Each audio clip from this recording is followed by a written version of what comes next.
ನಮಸ್ಕಾರ. ಸಮೃದ್ಧಿ healing centre ಅರ್ಪಿಸುವ ನಿತ್ಯ ಸಂಜೀವಿನಿ ವಿಶೇಷ ನೇರಪ್ರಸಾರ ಕಾರ್ಯಕ್ರಮಕ್ಕೆ ಸ್ವಾಗತ. ನಾನು ಸೌಖ್ಯ ಗಾಂವ್ಕರ್. ನಮ್ಮ ಆರೋಗ್ಯವಾಗಿರುವಂತ ದೇಹ ನಿಧಾನವಾಗಿ ನಾವು ಸೇವಿಸುವಂತ ಆಹಾರ ಇರಬಹುದು, ಬದುಕುವಂತ ಜೀವನ ಶೈಲಿ ಇರಬಹುದು, ಒತ್ತಡ ಇರಬಹುದು, ಎಲ್ಲದರಿಂದಾಗಿ ನಿಧಾನಕ್ಕೆ ಏನು ಸಮಸ್ಯೆಗಳು ಸುತ್ತಕೋತಾ ಬರುತ್ತೆ. ಆ ದೇಹಕ್ಕೆ ಕಾಯಿಲೆಗಳು ಶುರುವಾಗುತ್ತೆ. ಕೆಲವೊಂದು ಕಾಯಿಲೆಗಳು ಏನೇ ಚಿಕಿತ್ಸೆ ತಗೊಂಡ್ರು ಕೂಡ ರಿಪೋರ್ಟ್ ಅಲ್ಲಿ ಎಲ್ಲ ನಾರ್ಮಲ್ ಇರುತ್ತೆ, ಚಿಕಿತ್ಸೆ ಏನು ಪರೀಕ್ಷೆಯನ್ನ ಮಾಡಿಸಿದಾಗ್ಲೂ ಎಲ್ಲ ನಾರ್ಮಲ್ ಇರುತ್ತೆ. ಆದ್ರೆ ಏನ್ ಕಾಯಿಲೆ ಅನ್ನೋದನ್ನ ಡಾಕ್ಟರಿಂದ ಕೂಡ ಅದನ್ನ ಬಗೆಹರಿಸೋದಕ್ಕೆ ಸಾಧ್ಯವಾಗ್ತಿರೋದಿಲ್ಲ. ಆ ಸಮಸ್ಯೆ ಜೊತೆಗೇನೆ ಜೀವನ ಸಾಗಿಸುವಂತ ಪರಿಸ್ಥಿತಿ ಬಂದ್ಬಿಡುತ್ತೆ. ಅಂತ ಕಾಯಿಲೆಗೆ ಏನಪ್ಪ ಪರಿಹಾರ ಅನ್ನೋದ್ರ ಬಗ್ಗೆ ಇವತ್ತು ಡ್ರಗ್ಲೆಸ್ ಯಾವುದೇ ಚಿಕಿತ್ಸೆ ಅಂದ್ರೆ ಔಷಧಿಗಳಿಲ್ಲದಂತಹ ಚಿಕಿತ್ಸೆಯ ಮೂಲಕ ಪರಿಹಾರವನ್ನ ಕಂಡುಕೊಳ್ಳುವ ಬಗ್ಗೆ ನಿಮ್ಮ ಮುಂದೆ ಮಾಹಿತಿಯನ್ನ ಇಡ್ತೀವಿ. ಮತ್ತೊಮ್ಮೆ ನಿತ್ಯ ಸಂಜೀವಿನಿಗೆ ಸ್ವಾಗತ.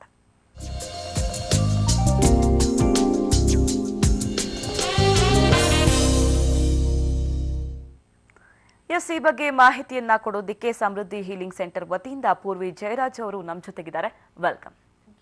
ಎಸ್, ಹೋಲಿಸ್ಟಿಕ್ ಹೀಲಿಂಗ್ ಅಂದ್ರೆ ಈ ಡ್ರಗ್ಲೆಸ್ ಥೆರಪಿಗಳು, ಔಷಧಿಗಳು ಇಲ್ಲದೆ ಅಂದ್ರೆ ಮನುಷ್ಯ ಆತನ ದೇಹ ಮತ್ತೆ ಮನಸ್ಸಿಗೆ ಎಷ್ಟು ಸಂಬಂಧ ಇದೆ.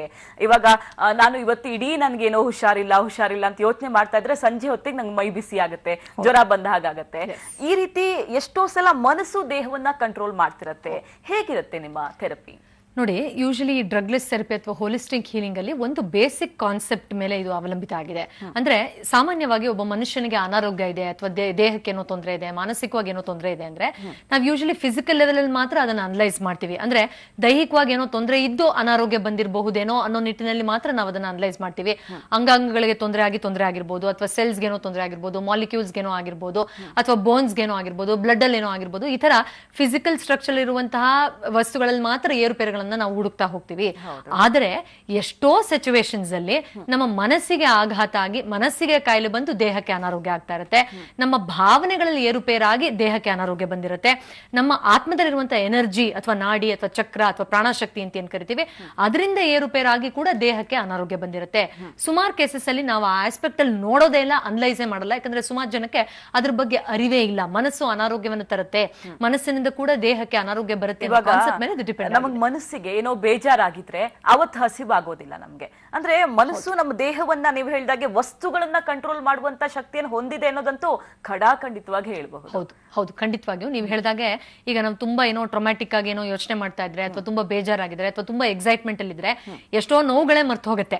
ಯಾವ್ದೋ ಒಂದು ಇದ್ರಲ್ಲಿದ್ದಾಗ, ಈಗ ನೀವು ಏಟ್ ಮಾಡ್ಕೊಂಡಿದ್ರೆ ಯಾವ್ದೋ ಒಂದು ಟ್ರಾನ್ಸ್ ಅಲ್ಲಿ ಇದ್ದಾಗ ಅಥವಾ ಬೇಜಾರಲ್ಲಿದ್ದಾಗ, ಅಯ್ಯೋ ನನ್ನ ತಲೆನೋವೇ ಮರ್ತೋಯ್ತು, ಅಷ್ಟು ಟೆನ್ಷನ್ ಆಗೋಗಿತ್ತು, ಅಥವಾ ನಂಗೆ ಹೊಟ್ಟೆಲ್ ತೊಂದರೆ ಇದೆಯಲ್ಲ ಅದೇ ಮರ್ತೋಯ್ತು, ನಂಗೆ ಅಷ್ಟೊಂದು ಆಘಾತ ಅನ್ನಿಸ್ತು ಅಂತೆಲ್ಲ ಹೇಳ್ತೀವಿ. ಅದರ ಒಂದ್ sort of emotions can take over a lot of ailments actually. So ಈ ಟ್ರೀಟ್ಮೆಂಟ್ ಅಲ್ಲೂ ಕೂಡ ಹೋಲಿಸ್ಟಿಕ್ ಆಗಿ ನಾವು ನೋಡಿದಾಗ ಬೇರೆ ಯಾವೆಲ್ಲ ಆಸ್ಪೆಕ್ಟ್ಸ್ ಇಂದ ಒಬ್ಬ ಮನುಷ್ಯ ಸಫರ್ ಆಗ್ತಾ ಇದ್ದಾನೆ, ಭಾವನೆಗಳಿಂದನ ಅಥವಾ ತನ್ನದೇ ಆಲೋಚನೆಗಳಿಂದ ಎಷ್ಟೋ ಸತಿ ಏರುಪೇರಾಗುತ್ತೆ, ಅದರಿಂದ ಎಷ್ಟೋ ರೀತಿಯ ಅನಾರೋಗ್ಯಗಳು ಪಾಪಪ್ ಆಗುತ್ತೆ. ಅದು ನೀವು ಹೇಳಿದಾಗೆ ಅನ್ಫಾರ್ಚುನೇಟ್ಲಿ ಎಷ್ಟೋ ಸತಿ ಮೆಡಿಕಲ್ ರಿಪೋರ್ಟ್ ಅಲ್ಲಿ ಟೆಸ್ಟ್ ಅಲ್ಲಿ ವ್ಯಾಲಿಡೇಟ್ ಮಾಡಕ್ಕಾಗಲ್ಲ, ಅಥವಾ ಕ್ರಾನಿಕ್ ಆಗಿ ಸುಮಾರು ವರ್ಷದಿಂದ ಸಫರ್ ಆಗ್ತಾ ಇರ್ತಾರೆ. ಅದಕ್ಕೆ ಸೂಕ್ತವಾದಂತಹ ಟ್ರೀಟ್ಮೆಂಟ್ ಇದೆ ಅಂತ ಅದನ್ನ ಕ್ಯಾಟಗರೈಸ್ ಮಾಡಿ ಅದನ್ನ ರಿಸೀವ್ ಮಾಡಿದ್ರು ಕೂಡ ಎಷ್ಟೋ ಜನಕ್ಕೆ ಅದಕ್ಕೆ ಕರೆಕ್ಟ್ ಆಗಿರುವಂತಹ ಒಂದು ಪ್ರೊಫೌಂಡ್ ಆಗಿರುವಂತಹ ಟ್ರೀಟ್ಮೆಂಟ್ ಅಥವಾ ರಿಕವರಿ ಆಗ್ತಾ ಇರಲ್ಲ. ಅಂತವ್ರಿಗೆ ಇದು ಸೂಕ್ತ ಆಗುತ್ತೆ. ಎಸ್, ಆ ಯಾವ್ಯಾವ ಕಾಯಿಲೆ ಅನ್ನೋದ್ರ ಬಗ್ಗೆ ಮಾತಾಡೋಣ. ಮುಂಚಿತವಾಗಿ ನಿಮ್ಮ ಡ್ರಗ್ಲೆಸ್ ಥೆರಪಿ ಅಂದ್ರೆ ಏನೇನು ಚಿಕಿತ್ಸೆಯನ್ನ ಕೊಡ್ತೀರಾ? ಅಂದ್ರೆ ಇವಾಗ ಒಬ್ಬೊಬ್ಬರಿಗೆ ಒಂದೊಂದು ಕಾಯಿಲೆ ಇರುತ್ತೆ, ಒಬ್ಬೊಬ್ಬರಿಗೆ ಒಂದು ದೇಹದ ಪ್ರಕೃತಿ, ದೇಹದ ಮನಸ್ಸು ಕೂಡ ಬೇರೆ ಬೇರೆ ಸ್ಥಿತಿಯಲ್ಲಿ ಇರುತ್ತೆ. ಯಾರಿಗೆ ಏನ್ ಚಿಕಿತ್ಸೆ ಸೂಕ್ತ? ನಿಮ್ಮ ಪ್ರೊಸೀಜರ್ಸ್ ಒಂದು ಫಾರ್ಚುನೇಟ್ ಥಿಂಗ್ ಏನು ಅಂದ್ರೆ ಯಾವುದೇ ತರದ ಕಾಯಿಲೆ ಇದ್ರು ಎಲ್ರಿಗೂ ಒಂದ್ ಮಾತ್ರ ಕಾಮನ್ ಆಗಿರುತ್ತೆ, ಅದು ಮನಸ್ಸು. ಅಂಡ್ ಮನಸ್ಸಲ್ಲಿ ಎರಡು ಭಾಗ ಇದೆ, ಜಾಗೃತ ಮನಸ್ಸು, ಒಳ ಮನಸ್ಸು ಅಂತ. ಈ ಜಾಗೃತ ಮನಸ್ಸು ಏನ್ ನಾವು ಅನಲೈಸ್ ಮಾಡ್ತೀವಿ ಅಥವಾ ಸಿಂಪ್ಟಮ್ಸ್ ನ ನಾವು ನೋಡ್ತೀವಿ ಅಥವಾ ಸ್ಟಡಿ ಮಾಡ್ತೀವಿ, ಅದು one part of the mind ಅಷ್ಟೇ. ಅದು hardly around 10% of the mind ಅಷ್ಟೇ. ಇನ್ನು ಈ ಇಡೀ ಸಿಸ್ಟಮ್ ನ ಮಾನಿಟರ್ ಮಾಡ್ತಾ ಇರುವಂತಹ ಇನ್ನೊಂದು ಭಾಗದ ಮನಸ್ಸಿದೆ, ಅದು almost around 90% of the mind. ಅದಕ್ಕೆ ನಾವು ಒಳ ಮನಸ್ಸು ಅಥವಾ ಸುಪ್ತ ಮನಸ್ಸು ಅಥವಾ ಸಬ್ ಕಾನ್ಶಿಯಸ್ ಮೈಂಡ್ ಅಂತ ಕರಿತೀವಿ. ಸೊ ಈ ಒಳ ಮನಸ್ಸಲ್ಲಿ ಸುಮಾರು ಪ್ರಶ್ನೆಗಳಿಗೆ ಉತ್ತರ ಕೂತಿರುತ್ತೆ, ಡೀಪ್ ರೂಟೆಡ್ ಆಗಿ ಅದರ ರೂಟ್ ಕಾಸ್ ಕೂತಿರುತ್ತೆ.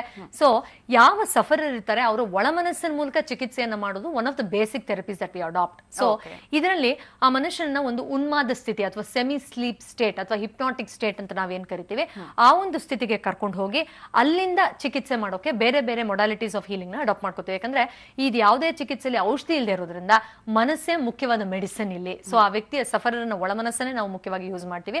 ಅದಕ್ಕೆ ಹಿಪ್ನೋಥೆರಪಿ ಅನ್ನೋ ಇದನ್ನ ಯೂಸ್ ಮಾಡ್ತೀವಿ. ಇಲ್ಲಿ ನಾನು ಒಂದ್ ಸ್ವಲ್ಪ ಹೇಳಲೇಬೇಕಾಗತ್ತೆ. ಯೂಶಲಿ ಹಿಪ್ನೋಥೆರಪಿ ಅಂದ್ರೆ ಜಾದು, ಮೆಸ್ಮರಿಸಮ್, ಏನೋ ಮಾಡ್ಬಿಡ್ತಾರೆ, ಮ್ಯಾಜಿಕ್ ಡಿಶ್ ಅಂತ ಏನೋ ಮಾಡ್ಬಿಡ್ತಾರೆ, ಆ ಥರದ್ದೆಲ್ಲ ಹೌದು, ಏನೇನೋ ತಪ್ಪು ಕಲ್ಪನೆ ಇದೆ. ಅನ್ಫಾರ್ಚುನೇಟ್ಲಿ ಈ ಸೈನ್ಸ್ ಬಗ್ಗೆ ಸರಿಯಾಗಿ ತಿಳ್ಕೊಳ್ದೇನೆ ಮಾತಾಡುವಂತ ಮಾತು. ಯಾವುದೇ ವಿದ್ಯೆ ಇದ್ರೂ ಕೂಡ ಅದನ್ನ ಕೆಟ್ಟದಕ್ಕೂ ಬಳಸ್ಕೊಳ್ಬಹುದು, ಒಳ್ಳೆದಕ್ಕೂ ಡೆಫಿನೆಟ್ಲಿ ಹೌದು.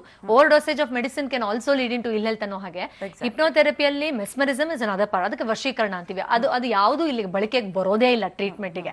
ಅದನ್ನ ಪ್ರಾಬ್ಲಿ ಸ್ಟೇಜ್ ಶೋಗೆ ಏನಕ್ಕಾದ್ರೂ ಉಪಯೋಗಿಸ್ಕೋಬಹುದೇನೋ ಅಷ್ಟೇ ಹೊರತಾಗಿ ಈ ಚಿಕಿತ್ಸಾ ಕ್ರಮವಾಗಿ ನಾವು ಒಂದು ಅರನಿದ್ರಾವಸ್ಥೆ, ಮೆಡಿಟೇಟಿವ್ ಸ್ಟೇಟ್ ಅಂತ ಕರಿತೀವಿ. ಅಂದ್ರೆ ನಾವು ಸೈಂಟಿಫಿಕಲಿ ಕೂಡ ಬ್ರೈನ್ ವೇವ್ ಫ್ರೀಕ್ವೆನ್ಸಿನ ಅನಲೈಸ್ ಮಾಡಿದಾಗ ಬೀಟಾ ಸ್ಟೇಟ್ ಜಾಗೃತವಾಗಿರುವಂತಹ ಒಂದು ಸ್ಟೇಟ್, ಅದು ಬ್ರೈನ್ ವೇವ್ ಫ್ರೀಕ್ವೆನ್ಸಿ. ಅಲ್ಲಿಂದ ಆಲ್ಫಾ ಸ್ಟೇಟ್, ಮೆಡಿಟೇಟಿವ್ ಸ್ಟೇಟ್ ಏನ್ ಕರಿತೀವಿ, ಅಲ್ಲಿಗೆ ಆ ಮನುಷ್ಯನ ಮನಸ್ಥಿತಿಯನ್ನ ಕರ್ಕೊಂಡು ಹೋಗಿ ಅಲ್ಲಿಂದ ಎಳೆಯಾಗಿ ಆ ಸಮಸ್ಯೆಯ ಮೂಲ ಕಾರಣವನ್ನ ಆತನ ಒಳಮನಸ್ಸು ಏನ್ ಕಾರಣ ಅಂತ ನಂಬಿದ್ಯೋ ಅಥವಾ ಆತನ ಒಳಮನಸ್ಸು ಏನ್ ಕಾರಣ ಅಂತ ಸೂಚಿಸುತ್ತೋ ಅದರ ಮೂಲಕ ನಾವು ಪರಿಹಾರ ಕೊಡ್ತಾ ಹೋಗ್ತೀವಿ. So one of the methods that we use is that. ಅದಲ್ಲದೆ ಸಾಕಷ್ಟು ಬೇರೆ ಔಷಧ ರೀತಿಯ ಚಿಕಿತ್ಸೆ ಇದೆ. ಅಂದ್ರೆ ಚಕ್ರಗಳನ್ನ ಕ್ಲೆನ್ಸ್ ಮಾಡೋದು, ಆರಾ ಕ್ಲೆನ್ಸಿಂಗ್ ಅಂತ ಕರಿತೀವಿ, NLP ನ್ಯೂರೋ ಲಿಂಗ್ವಿಸ್ಟಿಕ್ ಪ್ರೋಗ್ರಾಮಿಂಗ್ ಅಂತ ಮಾಡ್ತೀವಿ, ಇಮೋಷನಲ್ ಹೀಲಿಂಗ್ ಟೆಕ್ನಿಕ್ಸ್ ಅಂತ ಮಾಡ್ತೀವಿ. ಸೊ ಸಾಕಷ್ಟು ಔಷಧ ರಹಿತ ಚಿಕಿತ್ಸೆಗಳನ್ನ ಬಳಸ್ತೀವಿ. ಇಲ್ಲಿ ಪ್ರಾಣಶಕ್ತಿಯನ್ನು ಕೂಡ ಫೀಡ್ ಮಾಡುವಂತಹ ಕ್ರಿಯೆಗಳು ನಡೆಯುತ್ತೆ. ಸೊ ಮನಸ್ಸು ಹಾಗೂ ಪ್ರಕೃತಿಯಲ್ಲಿ ಯಥೇಚ್ಛವಾಗಿ ಸಿಗ್ತಾ ಇರುವಂತಹ ಎನರ್ಜಿ, ಇವೆರಡನ್ನು ಉಪಯೋಗಿಸಿಕೊಂಡು ಔಷಧ ರಹಿತವಾಗಿ ಅವರ ಒಳಮನಸ್ಸಿನ ಮೂಲಕನೇ ಬೇರೆ ಬೇರೆ ಮೊಡಾಲಿಟೀಸ್ ಆಫ್ ಹೀಲಿಂಗ್ ಮಾಡಿ. ಓಕೆ, ಇವಾಗ ನಮ್ಮ ದೇಹದಲ್ಲಿ ಚಕ್ರಗಳು ಅಥವಾ ಎನರ್ಜಿ ಸೆಂಟರ್ಸ್ ಅಂತ ಶಕ್ತಿ ಕೇಂದ್ರಗಳಿರುತ್ತೆ, ಅದನ್ನ ಏನು ಜಾಗೃತ ಮಾಡೋ ಮೂಲಕ ಚಿಕಿತ್ಸೆ ಕೊಡುವಂತದ್ದು ಹಲವಾರು ಪದ್ಧತಿಗಳಿದೆ. ಈಗ ಈ ಪದ್ಧತಿಯಲ್ಲಿ ನೋಡೋದಾದ್ರೆ ಒಂದು ಎಕ್ಸಾಂಪಲ್ ಕೊಡೋಣ. ಇವಾಗ ಒಬ್ಬರಿಗೆ ಒಂದು 10 ವರ್ಷದಿಂದ ಡಯಾಬಿಟಿಸ್ ಸಮಸ್ಯೆ ಇದೆ. ಅಂದ್ರೆ ಡಯಾಬಿಟಿಸ್ ಅಂದ್ರೆ ಏನು, ಇವಾಗ ನಮ್ಮ ಪ್ಯಾಂಕ್ರಿಯಾಸ್ ಅಲ್ಲಿ ಮೇದೋಜೀರಕ ಗ್ರಂಥಿಯಲ್ಲಿ ಉತ್ಪತ್ತಿಯಾಗುವಂತ ಇನ್ಸುಲಿನ್ ಕೊರತೆ ಆಗಿರುತ್ತೆ ದೇಹಕ್ಕೆ. ಈ ಒಂದು ಹೀಲಿಂಗ್ ಪ್ರೊಸೀಜರ್ ಮೂಲಕ ಹೇಗೆ ಉತ್ಪತ್ತಿ ಮಾಡುತ್ತೆ ಇದು? ನೋಡಿ, ಯೂಶಲಿ ನಾನು ಹೇಳ್ತಾ ಇರೋದು ಎನರ್ಜಿ ಆಸ್ಪೆಕ್ಟ್ ಅಲ್ಲಿ ಮಾತ್ರ. ಅದೇ ಒಂದು ಸಿಂಪ್ಟಮ್ ನ ನೋಡೋದಾದ್ರೆ ಡಯಾಬಿಟಿಕ್ ಎಕ್ಸೆಟ್ರಾ, ಅಲ್ಲಿ ಎನರ್ಜಿಯ ಕೊರತೆಯಾಗಿ ಸೋಲಾರ್ ಪ್ಲೆಕ್ಸಸ್ ಅಂತ ಕರಿತೀವಿ, ಹೊಟ್ಟೆ ಭಾಗದಲ್ಲಿರುವಂತಹ ಚಕ್ರಕ್ಕೆ ಅಥವಾ ಮಣಿಪುರಕ ಚಕ್ರ ಅಂತ ಕರಿತೀವಿ ಸಂಸ್ಕೃತದಲ್ಲಿ. ಆ ಚಕ್ರಕ್ಕೆ ಡ್ಯಾಮೇಜ್ ಆದಾಗ ಅಲ್ಲಿರುವಂತಹ ಸುತ್ತಮುತ್ತ ಅಂಗಾಂಗಗಳು ಕೂಡ ಅನಾರೋಗ್ಯ ಸ್ಥಿತಿಗೆ ಹೋಗುತ್ತೆ ಅನ್ನೋ ಬಿಲೀಫ್ ಸಿಸ್ಟಮ್ ಮೇಲೆ ಇದು ಡಿಪೆಂಡ್ ಆಗಿದೆ. ಸೊ ಮೊದಲು ಅದು ಯಾಕೆ ಆ ಥರದ ಪರಿಸ್ಥಿತಿಗೆ ಹೋಯ್ತು, ಅಲ್ಲಿ ಪ್ರಾಣಶಕ್ತಿಯ ಕೊರತೆ ಯಾಕೆ ಬಂತು, ಯಾವ ನ್ಯಾಚುರಲ್ ಕ್ರಿಯೆಗಳು ದೇಹದಲ್ಲಿ ನಡಿಬೇಕು. ಈಗ ಹಾರ್ಟ್ ಅದ್ರ ಪಾಡಿಗೆ ಅದು ಬೀಟ್ ಮಾಡ್ತಾ ಇದೆ, ಡೈಜೆಸ್ಟಿವ್ ಸಿಸ್ಟಮ್ ಅದ್ರ ಪಾಡಿಗೆ ಅದು ಮಾಡ್ತಿದೆ, ಯೂರಿನ್ ಸೆಕ್ರೇಷನ್ ಅದ್ರ ಪಾಡಿಗೆ ಅದು ಆಗ್ತಾ ಇದೆ. ಇದೆಲ್ಲ ನ್ಯಾಚುರಲಿ ಆಗ್ತಾ ಇರೋದು, ಒಳ ಮನಸ್ಸಿನ ಸ್ಥಿತಿಯಿಂದ ಇದೆಲ್ಲ ನ್ಯಾಚುರಲಿ ಆನ್ ಇಟ್ಸ್ ಓನ್ ಆಗ್ತಾ ಇದೆ. ಬಟ್ ಈ ಒಂದು ಕ್ರಿಯೆ ಇನ್ಸುಲಿನ್ ಕ್ರಿಯೇಟ್ ಮಾಡೋದು ಅಥವಾ ಹೆಚ್ಚು ಕಮ್ಮಿ ಆಗ್ತಾ ಇರೋದು ಏನಕ್ಕೆ ಇಂಬ್ಯಾಲೆನ್ಸ್ ಆಗಿದೆ. ನಾವು ನೋಡೋದು ಇವಾಗ ಪ್ಯಾಂಕ್ರಿಯಾಸ್ ಅದನ್ನ ಸೆಕ್ರೆಟ್ ಮಾಡ್ತಿಲ್ಲ, ಪ್ರೊಡಕ್ಷನ್ ಆಗ್ತಿಲ್ಲ, ಫಿಸಿಕಲ್ ರಿಯಾಲಿಟಿ ಯಾಕೆ ಅನ್ನೋದಕ್ಕೆ ಕಾರಣ ಇಲ್ಲಿದೆ. ಹೌದು, ಅದಕ್ಕೆ ನಾವು ಹೋಲಿಸ್ಟಿಕ್ ಹೀಲಿಂಗ್ ಅಂತ ಇದಕ್ಕೆ ಹೆಸರು ಹೇಳೋದು. ಅಂದ್ರೆ ಹೋಲಿಸ್ಟಿಕ್ ಅಂದ್ರೆ ಅದರ ನಿಜವಾದ ಮೂಲ ಕಾರಣವನ್ನ ಮತ್ತೆ ಹುಡುಕ್ತಾ ಹೋಗ್ತೀವಿ. ಅಲ್ಲಿಗೆ ಮಾತ್ರ ಸಿಂಪ್ಟಮ್ ಮಾತ್ರ ಇದನ್ನ ರಿಸ್ಟ್ರಿಕ್ಟ್ ಮಾಡಲ್ಲ, ಅದರ ಹಿಂದಿನ ಮೂಲ ಕಾರಣ ಏನ್ ಬೇಕಾದ್ರೂ ಆಗಿರಬಹುದು. ಅದು ಒಳಮನಸ್ಸಲ್ಲಿರುವಂತಹ ಏನೋ ಏರುಪೇರಾಗಿರ್ಬೋದು, ಅಥವಾ ಚಕ್ರಗಳಲ್ಲಿ ಏನೋ ಡ್ಯಾಮೇಜ್ ಆಗಿ ತೊಂದರೆ ಆಗಿರ್ಬೋದು, ಪ್ರಾಣಶಕ್ತಿಯ ಕೊರತೆ ಆಗಿರ್ಬೋದು, ಅಥವಾ ಪ್ಯಾನ್ಕ್ರಿಯಾಸ್ ಅಲ್ಲೂ ಕೂಡ ಕಾನ್ಶಿಯಸ್ನೆಸ್, ಎನರ್ಜಿ, ಅವೇರ್ನೆಸ್ ಇರುತ್ತೆ, ಅದರ ಕೊರತೆ ಆಗಿರ್ಬೋದು. ಅದನ್ನ ಟ್ರೀಟ್ ಮಾಡಿದಾಗ ಅವರ ಒಳಮನಸ್ಸಿನ ಮೂಲಕ ಅಲ್ಲಿ ಯಥೇಚ್ಛವಾಗಿ ಪ್ರಾಣಶಕ್ತಿಯನ್ನು ರೀಫಿಲ್ ಮಾಡಿದಾಗ ಅದು ಕ್ರಮೇಣವಾಗಿ ಅದು ಮಾನಿಟರ್ ಮಾಡ್ತಾ ಹೀಲ್ ಆಗ್ತಾ ಬರುತ್ತೆ. ಸೊ ಯಾವುದೇ ಒಂದು ಕಾಯಿಲೆಯನ್ನ ಕ್ರಾನಿಕ್ ಆಗಿ ಸಫರ್ ಆಗ್ತಾರೋ, ಎಸ್ಪೆಷಲಿ ಮೆಡಿಸಿನ್ ಇಂಟೇಕ್ ಮಾಡಿದ್ರು ಬಾಡಿ ರಿಯಾಕ್ಟ್ ಮಾಡ್ತಾರಲ್ಲ, ಅಲ್ಲಿ ಈ ಭಾವನೆಗಳು, ಇಮೋಷನ್ಸ್ ಮತ್ತು ಒಳಮನಸ್ಸು ತುಂಬಾ ಮೇಜರ್ ರೋಲ್ ಪ್ಲೇ ಮಾಡುತ್ತೆ. Unfortunately it's been neglected. ಆ ಆಸ್ಪೆಕ್ಟ್ ನಾವು ಟ್ರಿಗರ್ ಮಾಡಿದಾಗ ಆಟೋಮ್ಯಾಟಿಕ್ಲಿ ದೇಹ it comes on to its own self healing ability. ಸ್ವಂತ ತಾನಾಗ್ ತಾನೇ ಹೀಲ್ ಆಗುವಂತಹ ಒಂದು ಮೆಕ್ಯಾನಿಸಮ್ ನಮ್ಮಲ್ಲಿ ಏನ್ ದೇವ್ರ ಗಿಫ್ಟ್ ಮಾಡಿದ್ದಾರೆ, ನೇಚರ್ ಸಹಜವಾಗಿ ಗಿಫ್ಟ್ ಮಾಡಿದೆ.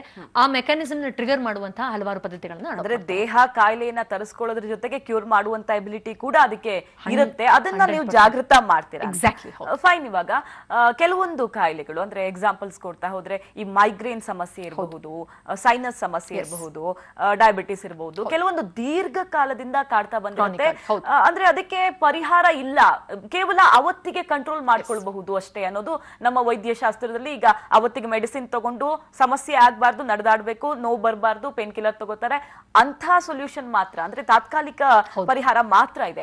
ಅದನ್ನ ಕಂಪ್ಲೀಟ್ ಆಗಿ ವಾಸಿ ಮಾಡೋದಕ್ಕೆ ಸಾಧ್ಯನಾ? ಇಲ್ಲಿ ತುಂಬಾ ಕೇಸ್ ಲಾಸ್ ಇದೆ, ನನ್ನ ಹತ್ರ ತುಂಬಾ ಕೇಸ್ ಸ್ಟಡೀಸ್ ಇದೆ. ಇನ್ಫ್ಯಾಕ್ಟ್ ನಮ್ ಸೆಂಟ್ರಲ್ಲಿ ಡ್ರಗ್ಲೆಸ್ ಆಗಿರೋರು, ಈ ತರ ಕ್ರಾನಿಕ್ ಆಗಿ ಸಫರ್ ಆಗ್ತಾ ಇರೋರು, ಇದು ಯಾವುದೋ ಒಂದು ವಿಚಿತ್ರವಾದಂತ ಮಿಸ್ಟೀರಿಯಸ್ ಆದಂತ ಸೈನ್ಸ್ ಇಂದ ಅಲ್ಲ, ಅವರದೇ ಒಳ ಮನಸ್ಸಿನಿಂದ, ಅವರದೇ ಸೆಲ್ಫ್ ಹೀಲಿಂಗ್ ಎಬಿಲಿಟಿಯಿಂದ ಈ ಮೆಕ್ಯಾನಿಸಮ್ ನ ಮ್ಯಾಜಿಕ್ ಅಲ್ಲ. ನಿಮ್ಮ ಒಳ ಮನಸ್ಸಲ್ಲಿ ಮ್ಯಾಜಿಕ್ ಅಂತೂ ಇದೆ, ಅದಕ್ಕೊಂದು ಕೆಪಾಸಿಟಿ ಇದೆ. ನಮ್ಮ ಒಳ ಮನಸ್ಸು ಹಲವಾರು ಕಾಯಿಲೆಗಳಿಂದ ಹೊರಗಡೆ ಬರುವಂತಹ ಶಕ್ತಿಯನ್ನ ಹಿಡಿದಿಟ್ಕೊಂಡಿದೆ. ನೀವಾಗ್ಲೇ ಹೇಳಿದಾಗೆ we have that potential inside. So ಅದನ್ನ ಜಾಗೃತಗೊಳಿಸಿದಾಗ ಸುಮಾರು ಕ್ರಾನಿಕ್ ಆಗಿ ಸಫರ್ ಆಗುವಂತ ಎಷ್ಟೋ ಏಲ್ಮೆಂಟ್ಸ್ ಗಳು ಖಂಡಿತವಾಗಿಯೂ ವಾಸಿಯಾಗುವಂತಹ ಸಾಧ್ಯತೆಗಳು ತುಂಬಾ ಜಾಸ್ತಿ ಇದೆ. ಅಂಡ್ ಈ ಕಾಯಿಲೆಗಳ ಹಿಂದೆ there could be a depression, ಯಾವುದೋ ಒಂದು ಮಾನಸಿಕ ಕೊರತೆ ಇರ್ಬೋದು, ಅಥವಾ ಏನೋ ಆಘಾತ ಇರ್ಬೋದು, ಏನೋ ಟ್ರಾಮಾ ಇರ್ಬೋದು. ಸೊ ಮೈಗ್ರೇನ್ ಹೆಡ್ಡೇಕ್ ಆಗಿರ್ಬೋದು, ಡಿಪ್ರೆಷನ್, ನೆಗೆಟಿವ್ ಥಾಟ್ಸ್ ಆಗಿರ್ಬೋದು, ವಲ್ಗರ್ ಥಾಟ್ಸ್ ಆಗಿರ್ಬೋದು, ಆಲೋಚನೆಗಳು ಕಂಟ್ರೋಲ್ ಸಿಗದಿರೋದು, ಈಗ ಇನ್ಫೆಕ್ಷನ್, ಅಲರ್ಜಿ, ನೋವು, ಪೇನ್ ಕಿಲ್ಲರ್ ತಗೊಂಡಾಗ ಸದ್ಯಕ್ಕೆ ಸಬ್ಸೈಡ್ ಆಗುತ್ತೆ, ಮಾನ್ಯ ದಿನ ನೀವು ಹೇಳಿದಾಗ ಮತ್ತೊಮ್ಮೆ ಅದು ಟ್ರಿಗರ್ ಆಗುತ್ತೆ, ಆ ತರದ ಸಮಸ್ಯೆಗಳಾಗಿರ್ಬೋದು. ಅಥವಾ ಇನ್ನೂ ಮಿಸ್ಟೀರಿಯಸ್ ಆಗಿ ಈಗ ಏನೋ ಬಂದಂಗ ಆಗ್ತಾ ಇದೆ, ಏನೋ ಭಯ ಆದಂಗ ಆಗ್ತಾ ಇದೆ, ಏನೋ ವಿಚಿತ್ರವಾಗಿ ಏರುಪೇರಾಗ್ತಾ ಇದೆ, ಥಾಟ್ಸ್ ಏನಾಗ್ತಾ ಇದೆ ಗೊತ್ತಾಗ್ತಾ ಇಲ್ಲ, ನೋವು ಒಂದ್ ಕಡೆ ಇರುತ್ತೆ. ಕೆಲವ್ರಿಗೆ ಸ್ಪೆಸಿಫಿಕ್ ಆಗಿ ನೋವು ಎಲ್ಲಿದೆ ಅಂತ ಹೇಳಕ್ಕೂ ಬರಲ್ಲ ಪಾಪ, ಅಷ್ಟು ಟೆನ್ಷನ್ ಅಲ್ಲಿ ಇರ್ತಾರೆ. ಒಂದ್ಸತಿ ಸೊಂಟ ನೋವುತ್ತೆ, ಒಂದ್ಸತಿ ಭುಜ ನೋವುತ್ತೆ, ಒಂದ್ಸತಿ ತಲೆ ನೋವುತ್ತೆ, ಒಂದ್ಸತಿ ಹೊಟ್ಟೆ ಟೋಳ್ಸ್ದಂಗ ಆಗುತ್ತೆ ಅಂತ ಹೇಳ್ತಾರೆ. ಸೊ ಆ ಸಿಂಪ್ಟಮ್ಸ್ ಕೂಡ ಯಾರು ಅನಲೈಸ್ ಮಾಡಕ್ಕಾಗಲ್ವೋ, ತುಂಬಾ ಮಿಸ್ಟೀರಿಯಸ್ ಆಗಿ ನಿಗೂಢವಾಗಿ ಕಾಡ್ತಾ ಇರುತ್ತೋ, ಆ ತರ ದೈಹಿಕವಾಗಿದ್ರು ಮಾನಸಿಕವಾಗಿದ್ರು ಸಹಾಯ ಮಾಡಕ್ಕೆ ತುಂಬಾ ಸೂಕ್ತವಾಗಿ ಸಾಧ್ಯ. ಓಕೆ, ಇವಾಗ ಹಾರ್ಮೋನ್ಸ್ ಅಂದ್ರೆ ಇವಾಗ ಹಾರ್ಮೋನ್ ಉತ್ಪತ್ತಿಯಲ್ಲಿ ನಮ್ಮ ಮನಸ್ಸಿನ ಪಾತ್ರ ತುಂಬಾ ಇರುತ್ತೆ.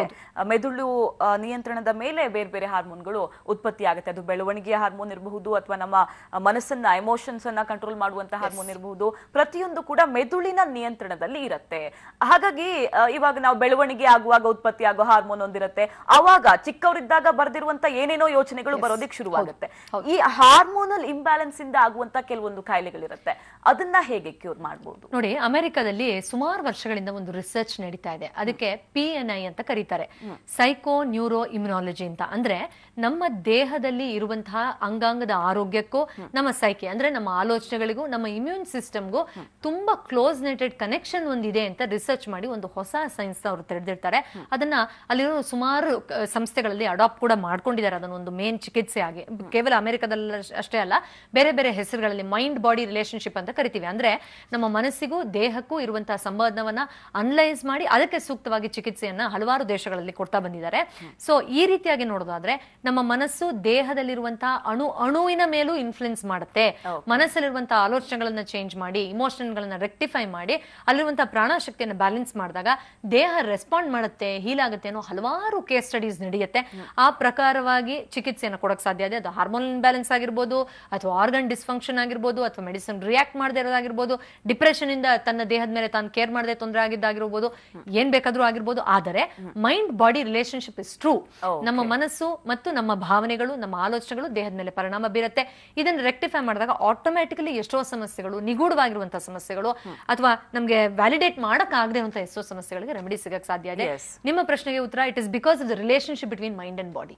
ನಾವು ಡ್ರಗ್ ಲೆಸ್ ಥೆರಪಿ ಅಂದ್ರೆ ಔಷಧಗಳ ಪರಿಣಾಮದಿಂದ ಕೂಡ ಕಡಿಮೆ ಆಗದಂತಹ ಕೆಲವೊಂದು ಕಾಯಿಲೆಗೆ ಔಷಧ ರಹಿತವಾಗಿ ಹೇಗೆ ಚಿಕಿತ್ಸೆ ಅನ್ನೋದ್ರ ಬಗ್ಗೆ ಮಾತಾಡ್ತಾ ಇದೀವಿ. ಎಸ್ ಪೂರ್ವಿ, ಇವಾಗ ಯಾವ ಯಾವ ಕಾಯಿಲೆಗೆ ಅನ್ನೋದ್ರ ಬಗ್ಗೆ ಮಾತಾಡ್ತಾ ಇದ್ವಿ. ಅಂದ್ರೆ ಎಲ್ಲಾ ಕಾಯಿಲೆಯನ್ನು ಕೂಡ ಗುಣಪಡಿಸೋದಿಕ್ಕೆ ಸಾಧ್ಯ ಇದೆಯಾ? ಕೆಲವೊಂದು ಎಕ್ಸ್ಟರ್ನಲಿ ಏನೋ ಕೆಲವೊಂದು ಪರಿಣಾಮಗಳಿಂದ ಆಗಿರಬಹುದು, ಅಂಥದ್ದನ್ನ ಕೂಡ ಮನಸ್ಸಿಂದ ಕ್ಯೂರ್ ಮಾಡೋದಕ್ಕೆ ಸಾಧ್ಯ ಇದೆಯಾ ಪ್ರೊಸೀಜರ್? ನೋಡಿ, ಅವರ ಮನಸ್ಸು ಎಷ್ಟು ರಿಸೆಪ್ಟಿವ್ ಆಗಿದೆ ಅನ್ನೋದ್ರ ಮೇಲೆ ಡೆಫಿನೆಟ್ಲಿ ಡಿಪೆಂಡ್ ಆಗುತ್ತೆ. ಅಂದ್ರೆ ನೀವಾಗ್ಲೇ ಹೇಳಿದಾಗೆ ಔಷಧಗಳನ್ನ ಸೇವನೆ ಮಾಡಿ ಕೂಡ ಅವ್ರಿಗೆ ಚಿಕಿತ್ಸೆ ಆಗ್ತಾ ಇಲ್ಲ, ಅಥವಾ ಔಷಧಿ ತಗೊಂಡಾಗ ಮಾತ್ರ ತಾತ್ಕಾಲಿಕವಾಗಿ ಚೆನ್ನಾಗಿರುತ್ತೆ, ಮಾರನೇ ದಿನ ಮತ್ತೆ ನಿಲ್ಸಿದ್ ನೆಕ್ಸ್ಟ್ ದಿನನೇ ಅದು ಇದಾಗುತ್ತೆ. ಇಷ್ಟು ಡ್ಯೂರೇಷನ್ ಅಂತ ತಗೊಳ್ಳಿ ಅಂತ ಹೇಳಿದ್ರು, but didn't really find much results. Stop ಮಾಡಿದ್ಮೇಲೆ ಮತ್ತೆ ಒಂದ್ 2-3 ತಿಂಗಳಾದ್ಮೇಲೆ, ಅಥವಾ 2 ದಿನ ಆದ್ಮೇಲೆ, ಅಥವಾ ನೆಕ್ಸ್ಟ್ ಡೇನೋ ಮತ್ತೆ ಟ್ರಿಗರ್ ಆಯ್ತು ಅಂದವ್ರಿಗೆ ತುಂಬಾ ಸೂಕ್ತವಾಗಿ ಹೆಲ್ಪ್ ಆಗುತ್ತೆ. ಔಷಧಿನೇ ಸೈಡ್ ಎಫೆಕ್ಟ್ ಮಾಡೋದಕ್ಕೆ ಶುರುವಾಗುತ್ತೆ. ಹೌದು, ಡೆಫಿನೆಟ್ಲಿ ಎಸ್. ಅದರಿಂದನೂ ಕೂಡ ಪಾಪ ತುಂಬಾ ಜನಕ್ಕೆ ಮೆಡಿಸಿನ್ ಅಲರ್ಜಿಯಿಂದನೂ ಕೂಡ ತುಂಬಾ ಜನ ಸಫರ್ ಆಗ್ತಾರೆ, ಅಂತವ್ರಿಗೂ ಕೂಡ ತುಂಬಾ ಸೂಕ್ತ ಆಗುತ್ತೆ. ಬಟ್ ಅದಲ್ಲದೆ ಯಾರ ಮನಸ್ಸು ತುಂಬಾ ಸೂಕ್ಷ್ಮವಾಗಿ ಇದನ್ನ ರಿಸೀವ್ ಮಾಡಕ್ಕೆ, ಅಂದ್ರೆ ಒಂದು ಇದು ಮನಸ್ಸಿನ ಮೂಲಕ ಮಾತ್ರ ಚಿಕಿತ್ಸೆ ಮಾಡ್ತಾರಂದ್ರೆ it is definitely based on a faith system. So ನಿಮ್ಮ ಮನಸ್ಸು ರಿಸೆಪ್ಟಿವ್ ಆಗಿದ್ದು, ನಮ್ಮಲ್ಲಿ ಒಂದು ಒಳಮನಸ್ಸಿದೆ, ಅದು ಚಿಕಿತ್ಸೆ ಮಾಡಕ್ಕೆ, ನಮಗೆ ನಾವೇ ಚಿಕಿತ್ಸೆ ಮಾಡ್ಕೊಳ್ಳೋಕೆ ಸಾಧ್ಯ ಇದೆ, ನಮ್ಮ ಆತ್ಮದ ಶಕ್ತಿಯಿಂದಾನೇ ನಾವು ಹಲವಾರು ಸಮಸ್ಯೆಗಳಿಂದ ಹೊರಗಡೆ ಬರಕ್ಕೆ ಸಾಧ್ಯ ಇದೆ ಅನ್ನೋ ನಂಬಿಕೆ ಡೆಫಿನೆಟ್ಲಿ ಬೇಕಾಗುತ್ತೆ. ಯಾಕಂದ್ರೆ ನಾನು ಫಿಸಿಕಲ್ ಬಾಡಿಯನ್ನ ಕಟ್ ಮಾಡಿ ಒಳಗಡೆ ಇರೋದನ್ನು ತೋರಿಸಬಹುದು, ಹೊರಗಡೆ ಇರೋದನ್ನು ತೋರಿಸಬಹುದು, ಆದ್ರೆ ಮನಸ್ಸನ್ನ ಕಟ್ ಮಾಡಿ ಯಾರು ತೋರ್ಸಕ್ ಆಗಲ್ಲ. ಅಫ್ಕೋರ್ಸ್ ನಮ್ಮಲ್ಲಿರೋ ಬಯೋಫೀಲ್ಡ್ ನ ಸೈಂಟಿಫಿಕಲಿ ಪ್ರೂವ್ ಮಾಡಿದ್ದಾರೆ. ಅದನ್ನ ನಾನು ಮುಂದಿನ ಸಂಚಿಕೆಗಳಲ್ಲಿ ಹೇಳ್ತೀನಿ. ಕಿರ್ಲಿಯನ್ ಆರಾ ಫೋಟೋಗ್ರಫಿ ಅಂತ ನಮ್ಮ ಆರಾನ ನಾವು ತೋರಿಸಬಹುದು ಸೈಂಟಿಫಿಕ್ ಆಗಿ, ಚಕ್ರಗಳ ಇರುವಿಕೆಯನ್ನ ತೋರಿಸಬಹುದು, ಅದರ ಆರೋಗ್ಯಕರ ಸ್ಥಿತಿ ಅನಾರೋಗ್ಯಕರ ಸ್ಥಿತಿಲಿ ಇದೆಯಾ ಅದರ ಬಗ್ಗೆನೂ ರಿಪೋರ್ಟ್ ನ ನಾವು ಸೈಂಟಿಫಿಕ್ ಆಗಿ ಈಗ ವ್ಯಾಲಿಡೇಟ್ ಮುಟ್ಟೋದಿಕ್ ಸಿಗೋದಿಲ್ಲ, ಉಸಿರಾಡ್ತೀವಿ. ಹೌದು, ಭಾವನೆಗಳನ್ನ ನಾವ್ ಯಾರು ಓಪನ್ ಅಪ್ ಮಾಡಿ ನೋಡು ಇದು ನನ್ನ ಭಾವನೆ ತೋರ್ಸಕ್ಕಾಗಲ್ಲ. ಆತರ ಮನಸ್ಸಿನ ಸ್ಥಿತಿಗತಿಯನ್ನ ತೋರ್ಸಕ್ ಕಷ್ಟ ಆಗುತ್ತೆ. ಬಟ್ ಅದು ಹೇಗೆ ದೇಹದ ಮೇಲೆ ಪರಿಣಾಮ ಬೀರ್ತಾ ಇದೆ ಅದು ಎಲ್ಲ ಸಫರರ್ಸ್ಗೆ ಡೆಫಿನೆಟ್ಲಿ ಗೊತ್ತಿರುತ್ತೆ. ಯಾಕಂದ್ರೆ ಎಷ್ಟೋ ಜನ ಮಾನಸಿಕವಾಗಿ ಸಫರ್ ಆಗ್ತಾ ಇರ್ತಾರೆ. ಸೊ ಈ ರೀತಿ ಸಮಸ್ಯೆಗಳಿರೋರ್ಗೆ, ವಿಚಿತ್ರವಾಗಿ ಅಥವಾ ಸುಮಾರು ತರದ ಸಮಸ್ಯೆಗಳಿರೋರ್ಗೆ ಅವರ ಮನಸ್ಸು ಸ್ಪಂದಿಸಿದಾಗ ಆಗ ಟ್ರೀಟ್ಮೆಂಟ್ ತುಂಬಾ ಸೂಕ್ತವಾಗಿ, ತುಂಬಾ ಎಫೆಕ್ಟಿವ್ ಆಗಿ, ಕಮ್ಮಿ ಸಮಯದಲ್ಲೇ ಆಗುತ್ತೆ. ಎಸ್, ಈಗ ಗದಗದಿಂದ ಗುರುಪಾದಪ್ಪ ಅನ್ನೋರು ಕರೆ ಮಾಡಿದ್ದಾರೆ. ನಮಸ್ತೆ ಗುರುಪಾದಪ್ಪ ಅವರೇ. ನಮಸ್ಕಾರ ಮೇಡಮ್. ನಮ್ಮ ಎಕ್ಸ್ಪರ್ಟ್ ಇದ್ದಾರೆ, ಪ್ರಶ್ನೆ ಕೇಳಿ. ನಮಸ್ಕಾರ ಮೇಡಮ್. ನಮಸ್ತೆ ಸರ್, ಹೇಳಿ. ನನಗ ಡಯಾಬಿಟಿಕ್ ಬಂದು 12-14 ವರ್ಷ ಆಯ್ತು. ಓಕೆ. ಬಹಳ ಸಮಸ್ಯೆ ಆಗೈತಿ. ಅದಕ್ಕೆ ನಿಮ್ ಕಡೆ ಟ್ರೀಟ್ಮೆಂಟ್ ತಗೊಳಕ್ ಬರ್ಬೇಕಂತ ಮಾಡಿದ್ವಿ. ಖಂಡಿತವಾಗಿಯೂ ಬರ್ಬೋದು. ನೀವು ಮೊದಲು ನನ್ನ ಬಂದು ಕನ್ಸಲ್ಟ್ ಮಾಡಿ ನಿಮ್ಮ ಮನಸ್ಸಿನ ಮೂಲಕ ಏನಾದ್ರೂ ಬೇರೆ ಭಾವನೆಗಳಿಂದ ಅಥವಾ ಡಿಪ್ರೆಷನ್ ಇಂದ ಅಥವಾ ಬೇರೆ ಆಲೋಚನೆಗಳಿಂದ, ಸ್ಟ್ರೆಸ್ ಇಂದ, ಆಂಗ್ಸೈಟಿಯಿಂದ ಏನಾದ್ರೂ ತೊಂದರೆ ಆಗಿದೆಯಾ ನೋಡ್ಬೋದು. ಅದಕ್ಕೆ ಸೂಕ್ತವಾಗಿ ಮತ್ತೆ ಪಾಸಿಟಿವ್ ಎನರ್ಜಿ ಅಥವಾ ಪ್ರಾಣಶಕ್ತಿಯನ್ನು ಹೇಗೆ ರೀಫಿಲ್ ಮಾಡ್ಕೊಳ್ಳೋದು ಅದನ್ನ ನಾನು ಗೈಡ್ ಮಾಡಕ್ಕೆ ಸಾಧ್ಯ ಇದೆ. ಗೈಡ್ ಮಾಡಿದ್ಮೇಲೆ ಪ್ರಾಕ್ಟೀಸ್ ಮಾಡಿ ಆಮೇಲೆ ಕ್ರಮೇಣವಾಗಿ ಅದು ಹೇಗೆ ನಾರ್ಮಲ್ಸಿಗೆ ಬರುತ್ತೆ, ಹೇಗೆ ಕಂಟ್ರೋಲ್ ಬರುತ್ತೆ ಅದನ್ನ ನಾವು ಮಾನಿಟರ್ ಮಾಡಿ ನೋಡಬಹುದು. ಓಕೆ, ಧನ್ಯವಾದ ಕರೆ ಎಷ್ಟು ಎಕ್ಸ್ಪೆಂಡಿಚರ್ ಎಷ್ಟು ಮಾಡಬಹುದು ಮೇಡಮ್? ನೀವು ನನ್ನ ಸ್ಟಾಫ್ ಹತ್ರ ಮಾತಾಡ್ಬೇಕಾಗತ್ತೆ. ಓಕೆ, ಲಾಸ್ಟ್ ಅಲ್ಲಿ ನಂಬರ್ಸ್ ಡಿಸ್ಪ್ಲೇ ಆಗುತ್ತೆ, ಕಾಲ್ ಮಾಡಿ ನೀವು ಕನ್ಸಲ್ಟೇಷನ್ ಕೂಡ ಅಟೆಂಡ್ ಮಾಡಬಹುದು. ಧನ್ಯವಾದ ಕರೆ ಮಾಡಿದ್ದಕ್ಕೆ. ಹಾಗೆ ಇವಾಗ ಕೆಲವೊಂದು ಅನುವಂಶೀಯವಾಗಿ ಬರುವಂತ ಕಾಯಿಲೆಗಳಿರುತ್ತೆ, ಅಂದ್ರೆ ಜೆನೆಟಿಕಲಿ ಅದು ಪಾಸ್ ಆಗಿರುತ್ತೆ. ಇನ್ನು ಕೆಲವೊಂದು ನಾವೇ ನಮ್ಮ ಜೀವನ ಶೈಲಿಯಿಂದ, ಆಹಾರದಿಂದ ತಂದುಕೊಳ್ಳುವಂತ ಕಾಯಿಲೆ ಇರುತ್ತೆ. ಸೊ ಈ ಎರಡು ಡಿಫರೆನ್ಸ್ ನಿಮ್ಮಲ್ಲಿ ಹೇಗೆ ವರ್ಕ್ ಆಗುತ್ತೆ? ನೋಡಿ, ತುಂಬಾ ಜನ ನನ್ನ ಹತ್ರ ಬಂದು ಹೇಳಿದ್ದಾರೆ ಈ ತರ ತೊಂದರೆ, ಈವನ್ ಮಾನಸಿಕ ತೊಂದರೆನೂ ಕೂಡ ತುಂಬಾ ಜನ ಹೇಳ್ತಾರೆ. ನನ್ಗಿತ್ತು, ನಮ್ಮ ತಾಯಿಗಿತ್ತು, ನಮ್ಮ ಅಜ್ಜಿಗಿತ್ತು, ನಮ್ಮ ಅತ್ತೆಗಿದೆ, ನಮ್ಮ ಮನೇಲಿ ಎಷ್ಟೋ ಜನಕ್ಕಿದೆ, ಸೊ ನಂಗೆ ವಾಸಿ ಆಗೋ ಚಾನ್ಸೇ ಇಲ್ಲ ಅಂತ ಅವರೇ ಪ್ರಿಫಿಕ್ಸ್ ಮಾಡ್ಕೊಂಡು ಬಂದ್ಬಿಟ್ಟಿರ್ತಾರೆ, ಒಂದು ಪ್ರೀಕನ್ಸೀವ್ ನೋಷನ್ ಬಂದಿರ್ತಾರೆ. ಖಂಡಿತವಾಗಿಯೂ ಇದನ್ನು ಕೂಡ ವಾಸಿ ಮಾಡಕ್ಕೆ ಸಾಧ್ಯ ಇದೆ. ಯಾಕೆಂದ್ರೆ ಅವರು ಪ್ರಾಬಬ್ಲಿ ಅದ್ರ ಕಡೆ ಯಾವುದೇ ಹೋಮ್ವರ್ಕ್ ಆಗ್ಲಿ ಮಾಡಿರದೇ ಇರ್ಬೋದು, ಅಥವಾ ಕಾನ್ಶಿಯಸ್ಲಿ ಯಾವ್ದು ಎಫರ್ಟ್ ತಗೊಳ್ದೇ ಇರ್ಬೋದು ಗುಣ ಆಗಕ್ಕೆ. ನೀವು ನಿಮ್ಮ ಎನರ್ಜಿ ಮೂಲಕ, ನಿಮ್ಮ ಮನಸ್ಸಿನ ಶಕ್ತಿ ಮೂಲಕ, ನಿಮ್ಮ ಆತ್ಮದ ಶಕ್ತಿ ಮೂಲಕ ಎಫರ್ಟ್ ತಗೊಂಡಾಗ definitely rectification is possible. They all suffered, it doesn't mean you have to suffer. ಖಂಡಿತವಾಗಿಯೂ ಅದಕ್ಕೆ ಸೂಕ್ತವಾದಂತಹ ಆಕ್ಷನ್ಸ್ ತಗೊಂಡಾಗ ಅದಕ್ಕೆ ಸೂಕ್ತವಾದಂತಹ ರೆಮಿಡಿ ಕೂಡ ಸಿಗಕ್ಕೆ ಸಾಧ್ಯ ಇದೆ. ಒಂದು. ಇನ್ನೊಂದು, ನಮ್ಮ ಜೀವನ ಶೈಲಿಯಿಂದ ಎಷ್ಟೋ ಸತಿ ವಿಚಿತ್ರವಾದಂತಹ ಅನಾರೋಗ್ಯ ಬರುತ್ತೆ. ಚಿಕ್ಕ ಚಿಕ್ಕ ವ್ಯತ್ಯಾಸದಿಂದ ಅಘಾತವಾದಂತಹ ಸಮಸ್ಯೆಗಳು ಬರುತ್ತೆ. ಅದನ್ನ ನಾವು ಇದು ಕಾರಣ ಅಂತ ಒಪ್ಕೊಳ್ಳಕ್ಕೆ ರೆಡಿ ಇರಲ್ಲ. ಯಾವುದೋ ಒಂದು ಚಿಕ್ಕ ಇಮೋಷನ್, ನೆಗೆಟಿವ್ ಥಾಟ್ ಇಂದನೋ ಅಥವಾ ಬೇರೆಯವ್ರ ಮೇಲೆ ಜಲಸಿಯಿಂದನೋ, ತನ್ನ ಬಗ್ಗೆ ತನಗೆ ಸೆಲ್ಫ್ ಹೇಟ್ರೆಡ್ನೆಸ್ ಇಂದನೋ ಎಷ್ಟೋ ವಿಚಿತ್ರವಾದ ಕಾಯಿಲೆಗಳು ಬರುತ್ತೆ. ಅದನ್ನು ಕೂಡ ನಾವು ಆಕ್ಸೆಪ್ಟ್ ಮಾಡಕ್ಕೆ ಎಷ್ಟೋ ಸತಿ ರೆಡಿ ಇರಲ್ಲ. ಆ ತರದ ಜೀವನ ಶೈಲಿಯಿಂದನೋ ಅಥವಾ ತಮ್ಮ ಆಲೋಚನೆಗಳಿಂದನೋ ಬಂದಂತ ಅನಾರೋಗ್ಯಕ್ಕೆ ಕೂಡ ತುಂಬಾ ಸೂಕ್ತವಾಗಿ ಹೀಲ್ ಮಾಡಬಹುದು, ಪ್ರೊವೈಡೆಡ್ ಯು ಹ್ಯಾವ್ ಆಕ್ಸೆಪ್ಟೆನ್ಸ್. ನೀವು ಅದಕ್ಕೆ ರಿಸೆಪ್ಟಿವಿಟಿ ತೋರಿಸಿದ್ರೆ, ಆಕ್ಸೆಪ್ಟೆನ್ಸ್ ತೋರಿಸಿದ್ರೆ, then definitely yes, it is possible to treat. ಬಹುಶಃ ಈ ಒಂದು ವಿಚಾರದಲ್ಲಿ ಜನಕ್ಕೆ ತಮ್ಮನ್ನ ತಾವು ಕನೆಕ್ಟ್ ಮಾಡ್ಕೊಳ್ಳೋದಕ್ಕೆ ಒಂದಿಷ್ಟು ಉದಾಹರಣೆಗಳನ್ನ ಕೊಡೋಣ ಅನ್ಸುತ್ತೆ. ಇವಾಗ ಚರ್ಮದ ಕಾಯಿಲೆಗಳಿರುತ್ತೆ ಕೆಲವೊಂದು, ಈ ಅರ್ಟಿಕೇರಿಯಾ ಸಮಸ್ಯೆ ಇರಬಹುದು, ಸೋರಿಯಾಸಿಸ್ ಇರಬಹುದು, ಮನಸ್ಸಿಗೆ ಎಷ್ಟೊಂದು ಸಂಬಂಧಪಟ್ಟಿರುತ್ತೆ ಅನ್ನೋದನ್ನ ನಾವು ಬೇರೆ ಮೆಡಿಕೇಶನ್ ಪದ್ಧತಿಯಲ್ಲೂ ಕೂಡ ನೋಡಿರ್ತೀವಿ. ಏನಪ್ಪಾ ಅಂದ್ರೆ ತುಂಬಾ ಸ್ಟ್ರೆಸ್ ತಗೊಳ್ತಾ ಇದ್ದಾಗ ಏನೋ ಒಂದು ಕಡೆ ಮೈಯೆಲ್ಲ ಅಲರ್ಜಿ ಬರೋದಕ್ಕೆ ಶುರುವಾಗುತ್ತೆ. ಅಲ್ಲೇ ಅರ್ಥ ಮಾಡ್ಕೊಳ್ಬಹುದು, ಅಂದ್ರೆ ಮನಸ್ಸಿಗೆ ನನಗೆ ಟೆನ್ಷನ್ ಆಗ್ತಾ ಇದೆ, ಮೈ ಮೇಲೆ ಹೇಗೆ ಗುಳ್ಳೆ ಬರೋದಿಕ್ ಸಾಧ್ಯ ಅಂತ. ಇಂಥ ಕಾಯಿಲೆಗಳು ಅಂದ್ರೆ ತಕ್ಷಣಕ್ಕೆ ಗುಣ ಆಗೋದಿಲ್ಲ. ಯಾರ ಹತ್ರ ಆದ್ರೂ ಬಂದ ತಕ್ಷಣ ಒಂದು ದಿನಕ್ಕೆ ಗುಣ ಮಾಡಿ ಅಂದ್ರೆ ಸಾಧ್ಯ ಇಲ್ಲ. ಹೇಗೆ ಸ್ಟೆಪ್ ಬೈ ಸ್ಟೆಪ್ ಗುಣ ಮಾಡ್ತಾ ಹೋಗ್ತಾರೆ? ಎಷ್ಟು ಸೆಷನ್ಗಳು ಬೇಕಾಗತ್ತೆ? ನೋಡಿ, ನಾನು ಆಗ್ಲೇ ಹೇಳ್ತಾ ಇದ್ದೆ, ಕೆಲವು ರಿಸರ್ಚ್ ಬಗ್ಗೆ ಎಲ್ಲ ಸುಮಾರು ದೇಶಗಳಲ್ಲಿ ಈ ವಿಷಯದ ಬಗ್ಗೆ ರಿಸರ್ಚ್ ಆಗಿದೆ. ಇಮೋಷನ್ಸ್ ನಿಜವಾಗ್ಲೂ ದೇಹದ ಮೇಲೆ ಪರಿಣಾಮ ಬೀರುತ್ತಾ? ಭಾವನೆಗಳು, ನಮ್ಮಲ್ಲಿರೋ ಎನರ್ಜಿ, ನಮ್ಮಲ್ಲಿರುವಂತಹ ಆಲೋಚನೆಗಳೆಲ್ಲ ನಮ್ಮ ದೇಹದ ಮೇಲೆ ಪರಿಣಾಮ ಬೀರುತ್ತಾ ಅಂತ. ಅಂಡ್ ಮೇಯೋ ಕ್ಲಿನಿಕ್ ಅಂತ ಒಂದು ದೊಡ್ಡ ಸಂಸ್ಥೆ ಇದೆ ಅಮೆರಿಕಾದಲ್ಲಿ. ಅವರು ಒಂದು ರಿಸರ್ಚ್ ಮಾಡಿ ಹೇಳ್ತಾರೆ, 80% of the diseases are because of one's own emotions ಅಂತ. ಅಂದ್ರೆ 80ಕ್ಕಿಂತ ಹೆಚ್ಚು ಪರ್ಸೆಂಟೇಜ್ ಅಷ್ಟು ಕಾಯಿಲೆಗಳು ನಮ್ಮ ಭಾವನೆಗಳಿಂದಾನೇ ಉದ್ವೇಗ ಆಗುತ್ತೆ ಅಥವಾ ಉತ್ಪತ್ತಿ ಆಗುತ್ತೆ ಅನ್ನೋ ರಿಸರ್ಚ್ಗೆ ಒಂದು ಮ್ಯಾಸಿವ್ ಒಂದು ರಿಸರ್ಚ್ ನಡೆಸ್ತಾರೆ ಅವರು. ಸೊ ನೀವು ಹೇಳಿದಾಗೆ ಖಂಡಿತವಾಗಿಯೂ ಭಾವನೆಗಳು ನಮ್ಮಲ್ಲಿರುವಂತಹ ಆರೋಗ್ಯವನ್ನ ಏರುಪೇರು ಮಾಡುವಂತಹ ಸಾಧ್ಯತೆಗಳಿರುತ್ತೆ. ಒಂದು. ಎರಡನೇದು, definitely in a day's time you can't change your thought process altogether. ಎಷ್ಟೋ ವರ್ಷದಿಂದ ಆ ಬಿಲೀಫ್ ಸಿಸ್ಟಮ್ ನ ಗಟ್ಟಿಯಾಗಿ ಸಾಕೊಂಡು ಬಂದಿರ್ತೀವಿ ನಾವು, ಫಿಕ್ಸ್ ಡೆಪಾಸಿಟ್ ತರ. ಸಡನ್ ಆಗಿ all of a sudden you can't change your process, thinking process. ಇನ್ನೊಂದೇನು ಅಂದ್ರೆ, ಜಾಗೃತ ಮನಸ್ಸಿನ ಮೂಲಕ ನಾನು ನಾಳೆಯಿಂದ ಚೇಂಜ್ ಆಗ್ಬಿಡ್ತೀನಿ, ನಾಳೆಯಿಂದ ಸ್ಟ್ರೆಸ್ ಫ್ರೀ ಆಗ್ಬಿಡ್ತೀನಿ, ಅಥವಾ ನಾನು ಡಿಪ್ರೆಷನ್ ಬಿಟ್ಬಿಡ್ತೀನಿ, ಕೆಟ್ಟ ಆಲೋಚನೆಗಳನ್ನು ಬಿಟ್ಬಿಡ್ತೀನಿ ಅಂದ್ರೆ ಅದು ಸಾಧ್ಯ ಆಗಲ್ಲ. ಅದು ಒಳ ಮನಸ್ಸಿನಲ್ಲಿ ರಿಜಿಸ್ಟರ್ ಆಗಿರೋದ್ನ. ಲಾಂಗ್ ಟರ್ಮ್ ಮೆಮರಿ ಯಾವತ್ತು ಒಳ ಮನಸ್ಸಲ್ಲಿ ಕೂತಿರುತ್ತೆ. ಸೊ ನಾವು ಮತ್ತೆ ಅದೇ ಮನಸ್ಸಿನ ಸ್ಥಿತಿಗೆ ಹೋಗ್ಬೇಕಾಗತ್ತೆ, ಅದೇ ಸಬ್ ಕಾನ್ಶಿಯಸ್ ಲೇಯರ್ಗೆ ಹೋಗ್ಬೇಕಾಗತ್ತೆ. ಅದಕ್ಕೆ ನಮ್ಗೆ ಅಟ್ಲೀಸ್ಟ್ ಒಂದು 6 to 10 ಸೆಷನ್ಸ್ ಆದ್ರೂ ಬೇಕು. ವಿಪರೀತವಾಗಿ ಅವ್ರ ಮನಸ್ಸಲ್ಲಿ ಅಥವಾ ಎನರ್ಜಿ ಪ್ಯಾಟರ್ನ್ಸ್ ಅಲ್ಲಿ ಏರುಪೇರಿದೆ, ಅಥವಾ ತುಂಬಾ ನೆಗೆಟಿವ್ ಇಂಪ್ಯಾಕ್ಟ್ ಇದೆ, ನೆಗೆಟಿವ್ ಥಾಟ್ ಪ್ರಾಸೆಸ್ ಇದೆ ಅಂತಾದ್ರೆ ಸ್ವಲ್ಪ ಸೆಷನ್ಸ್ ಜಾಸ್ತಿ ಬೇಕಾಗುತ್ತೆ. Maybe around 10 sessions max to max. ಇಲ್ಲ ಅಂತಂದ್ರೆ 6-7 ಸೆಷನ್ಗಳನ್ನೇ ತುಂಬಾ ಸೂಕ್ತವಾಗಿ ಎವಿಡೆಂಟ್ ರಿಸಲ್ಟ್ಸ್ ಗಳನ್ನ ನೋಡಕ್ ಸಾಧ್ಯ ಇದೆ.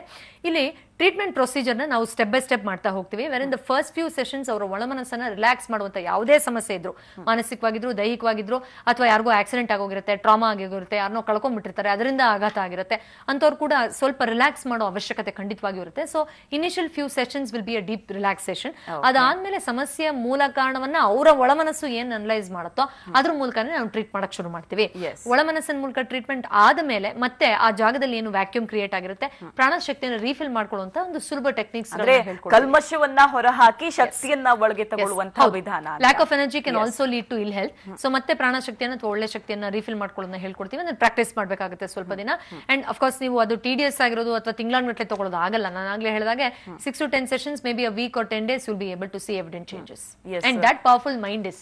ಎಸ್, ಭೀಮಪ್ಪ ಅನ್ನೋರು ಈಗ ಗೋಕರ್ಣದಿಂದ ಕರೆ ಮಾಡಿದ್ದಾರೆ. ನಮಸ್ತೆ ಭೀಮಪ್ಪ ಅವರೇ. ನಮಸ್ಕಾರ ಮೇಡಮ್, ಗೋಕಾಕದಿಂದ ಮಾತಾಡೋದ್ರಿ. ಎಸ್ ಭೀಮೇಶ್ ಅವರೇ, ಹೇಳಿ ಪ್ರಶ್ನೆ ಕೇಳಿ. ಮೇಡಮ್, ನನಗೆ 1 ವರ್ಷ ಆಯ್ತು ತೊಂದರೆ ಆಗ್ತಾ ಇದ್ದಾರೆ. ಯಾವ ತರ ತೊಂದರೆ ಇದೆ ಸರ್ ಹೇಳಿ? ಎಲ್ಲ ಮೈಕೈ ನೋವು ಇದ್ರಿ, ಹೊಟ್ಟೆಗೆ ಆಸಿಡ್ ಇದ್ರಿ. ಓಕೆ. ಆಮೇಲೆ ಎಲ್ಲ ಎಕ್ಸ್ರೇ ಮಾಡಿದಾರೆ, ಎಂಡೋಸ್ಕೋಪಿ ಮಾಡಿದಾರೆ, ಸ್ಕ್ಯಾನಿಂಗ್ ಮಾಡಿದಾರೆ. ಓಕೆ. ಎಲ್ಲ ನಾರ್ಮಲ್ ಬರ್ತಾ ಇದಾರೆ, ಆದ್ರೆ ಹೊಟ್ಟೆ ಆರಾಮಾಗ್ತಾ ಇರಲ್ಲ ಮೇಡಮ್. ಓಕೆ, ಸುಮಾರು 1 ವರ್ಷದಿಂದ ಈ ತರ ಸಫರ್ ಆಗ್ತಾ ಇರೋದಾ ನೀವು? ಹೌದ್ರಿ ಮೇಡಮ್. ನೋಡಿ ಭೀಮಪ್ಪ ಅವರೇ, ನಿಮ್ಮ ಒಳಮನಸ್ಸಲ್ಲಿ ಯಾವುದೋ ಒಂದು ಆಲೋಚನೆ ಅಥವಾ ಎನರ್ಜಿ ಇಂಬ್ಯಾಲೆನ್ಸ್ ಆಗಿ, ನಿಮ್ಮ ದೇಹದಲ್ಲಿ ಹರಿಯುವಂತ ಪ್ರಾಣಶಕ್ತಿಯ ಕೊರತೆಯಾಗಿ, ನಿಮ್ಮ ಭಾವನೆಗಳಲ್ಲಿ ಏರುಪೇರಾಗಿ ಕೂಡ ನಿಮ್ಗೆ ಈ ತರ ಸಮಸ್ಯೆ ಬಂದಿರಬಹುದು. ಅದಕ್ಕೆ ಅದು ಫಿಸಿಕಲ್ ಲೇಯರ್ ಅಲ್ಲಿ ಎಲ್ಲೂ ಕಾಣಿಸ್ಕೋತಾ ಇಲ್ಲ. ಮೆಡಿಕಲ್ ರಿಪೋರ್ಟ್ಸ್ ಎಲ್ಲ ನಾರ್ಮಲ್ ಬರ್ತಾ ಇದೆ. ಡೆಫಿನೆಟ್ಲಿ ಇದಕ್ಕೆ ಸೂಕ್ತವಾಗಿ ಟ್ರೀಟ್ಮೆಂಟ್ ಕೊಡೋಕೆ ಸಾಧ್ಯ ಇದೆ. ನಿಮ್ಮ ಒಳಮನಸ್ಸಿನಲ್ಲೇ ಆ ಶಕ್ತಿ ಇದೆ. ಇನ್ಫ್ಯಾಕ್ಟ್ ನಿಜ ಹೇಳ್ಬೇಕು ಅಂದ್ರೆ, ಸೊ ನೀವು ನನ್ನ ಒಂದ್ಸತಿ ಕನ್ಸಲ್ಟ್ ಮಾಡಿದ್ರೆ ನಾನು ತೊಂದರೆ ಎಲ್ಲಿದೆ, ಅದರ ಮೂಲ ಸೋರ್ಸ್ ಏನಿದೆ ಅದನ್ನ ನೋಡಿ ಅನಲೈಸ್ ಮಾಡಿ ಅದಕ್ಕೆ ಸೂಕ್ತವಾದಂತಹ ಪರಿಹಾರ ಕೊಡೋಕೆ ಸಾಧ್ಯ ಇದೆ. ಅಂಡ್ ತುಂಬಾ ಸುಲಭವಾಗಿ ಇದರಿಂದ ಹೊರಗಡೆ ಬರೋಕ್ಕೂ ಕೂಡ ಸಾಧ್ಯ ಇದೆ. Drugless therapy can definitely help such people. In fact ತುಂಬಾ ಜನ ಹೇಳ್ತಾರೆ ನಂಗೆ ತುಂಬಾ ಆಸಿಡಿಟಿ ಆಗುತ್ತೆ, ಹೊಟ್ಟೆ ಇಷ್ಟಪ್ಪ ಉತ್ಕೊಂಡ್ಬಿಡುತ್ತೆ, ಸುಮಾರು ಸತಿ ಎಂಡೋಸ್ಕೋಪಿ ಮಾಡಿಸಿದೀನಿ ಅಥವಾ ಬೇರೆ ಟೆಸ್ಟ್ಗಳು ಏನೇನೋ ಇದೆಯಲ್ಲ ಅದನ್ನೆಲ್ಲ ಮಾಡಿಸಿದೀನಿ, ನಾರ್ಮಲ್ ಬರುತ್ತೆ, ಬಟ್ ನಂಗೆ ಹೊಟ್ಟೆ ನೋವ್ತಾ ಇದೆ. ಹೆಂಗ್ ನಂಬಿಸೋದು? ನಾನು ಮನೇಲಿರೋರೇ ನಂಬಲ್ಲ. ಅದೇನದು ಎಲ್ಲ ನಾರ್ಮಲ್ ಬರುತ್ತೆ, ಸುಮ್ಮನೆ ನಾಟಕ ಮಾಡ್ತೀಯ ಅಂತ ಹೇಳ್ತಾರೆ. ಕೆಲವರಿಗೆ ವಿಚಿತ್ರವಾದ ಸಿಂಪ್ಟಮ್ಸ್ ಬರುತ್ತೆ, ಹೇಗೋ ಹೇಳ್ತಾರೆ, ಹೊಟ್ಟೆಲಿ ಹುಳ ಉಡಂಗ್ ಆಗುತ್ತೆ, ಚುಡ್ದಂಗ್ ಆಗುತ್ತೆ, ನಂಗೆ ಯಾರೋ ಚಾಕು ಚುಚ್ದಂಗ್ ಆಗ್ತಾ ಇದೆ, ಹೆಂಗೋ ಹೇಳ್ತಾರೆ ಪಾಪ ಅವ್ರ ಸಿಂಪ್ಟಮ್ಸ್ ನ. ಅದನ್ನೆಲ್ಲ ಹಾಸ್ಯಾಸ್ಪದ ಅನ್ಸುತ್ತೆ ನಮ್ಗೆ. ಓ, ಈ ತರ ಎಲ್ಲ ಆಗ್ಬಿಡತ್ತಾ, ನಮ್ಗೆ ಆಗ್ದಿರೋದು, ನೀನ್ ತಿನ್ನೋ ಊಟನೇ ನಾವು ತಿಂತಾ ಇದೀವಿ ಅಂತ. ಬಟ್ ಎಲ್ಲರ ಮನಸ್ಸು ಒಂದೇ ತರ ಇಲ್ವಲ್ಲ. 5 ಬೆರಳುಗಳೇ ಒಂದೇ ತರ ಇಲ್ಲ ಅಂದ್ಮೇಲೆ ನಮ್ಮ ಮನಸ್ಸು ಒಬ್ರೊಬ್ರ ಭಾವನೆನೂ ಒಂದೊಂದ್ ತರ ಇರುತ್ತೆ. ಒಬ್ರೊಬ್ರು ಒಂದೊಂದು ಆಲೋಚನೆಗಳ ಮೇಲೆ ಡಿಪೆಂಡೆಂಟ್ ಆಗಿರ್ತೀವಿ. ಒಬ್ರೊಬ್ರು ಲೈಫ್ ಸ್ಟೈಲ್ ಬೇರೆ ತರ ಇರುತ್ತೆ. ಒಂದೇ ತಾಯಿ ಹೊಟ್ಟೆಲ್ ಹುಟ್ಟಿರೋರ ಆಲೋಚನೆಗಳು ಎಷ್ಟೋ ಬೇರೆ. ಮಣ್ಣಿನ ಮುದ್ದೆಗೆ, ಹಸಿ ಮಣ್ಣಿನ ಮುದ್ದೆಗೆ ಹೇಗೆ ಆಕಾರ ಕೊಟ್ಕೊಂಡು ಬಂದಿದೀವಿ ಅನ್ನೋದ್ರ ಮೇಲೆ ಅದು so true, so beautifully shed. ಹೌದು. ಸೊ ಅದರಿಂದ ಅವರವರ ವಿಲ್ ಪವರ್ ಮೇಲೂ ಕೂಡ ಡಿಪೆಂಡ್ ಆಗುತ್ತೆ. ಒಬ್ಬರ ವಿಲ್ ಪವರ್ ತುಂಬಾ ವೀಕ್ ಇದ್ದಾಗ, ತುಂಬಾ ಸೆನ್ಸಿಟಿವ್ ಇದ್ದಾಗ ಅಂತವ್ರಿಗೆ ಅನಾರೋಗ್ಯ ಆಗುವಂತ ಪರಿಸ್ಥಿತಿ ತುಂಬಾ ಜಾಸ್ತಿ, ಚಾನ್ಸಸ್ ಜಾಸ್ತಿ. ಯಾರು ವಿಲ್ ಪವರ್ ಸ್ಟ್ರಾಂಗ್ ಇರುತ್ತೋ ಅವ್ರಿಗೆ ಏನೂ ಆಗಲ್ಲ, ನನ್ಗೇನು ಆಗ್ತಿಲ್ಲ ಅಂತಾರೆ. ಫಾರ್ಚುನೇಟ್ಲಿ ಅವ್ರ ವಿಲ್ ಪವರ್ ಆಗ್ಲಿ, ಅವರ ಮನಸ್ಸಿನ ಶಕ್ತಿ ಆಗ್ಲಿ ಸ್ಟ್ರಾಂಗ್ ಇರುತ್ತೆ. ಸೊ ಅಂತವ್ರಿಗೆ ಪ್ರಾಬ್ಲಿ ಈ ತರದೊಂದು ನಿಗೂಢ ಸಮಸ್ಯೆಗಳು ಬರೋ ಸ್ಟಾಟಿಸ್ಟಿಕ್ಸ್ ಕಮ್ಮಿ.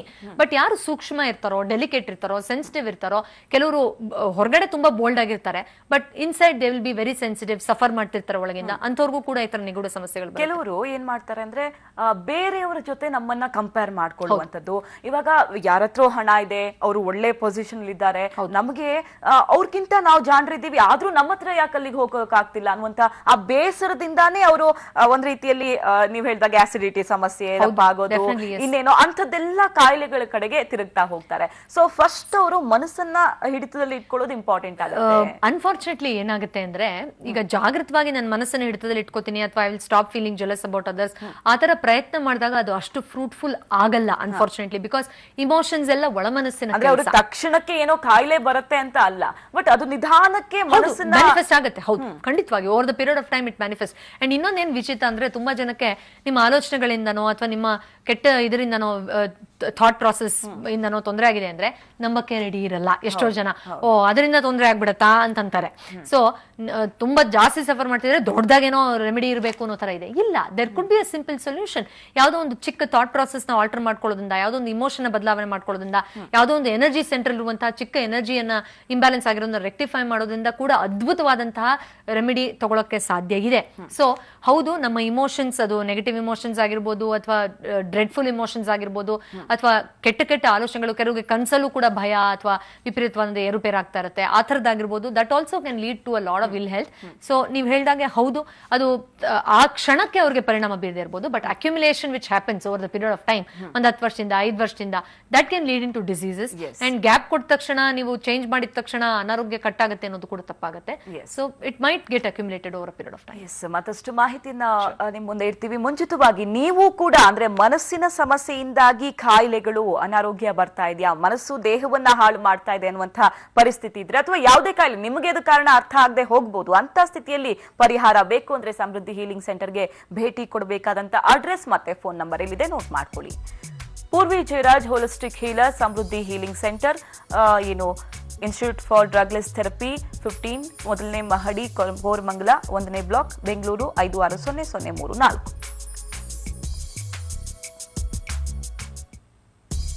ಹಾಗೆ ದೂರವಾಣಿ ಸಂಖ್ಯೆಗಳು ಈ ರೀತಿ ಇವೆ 9910365117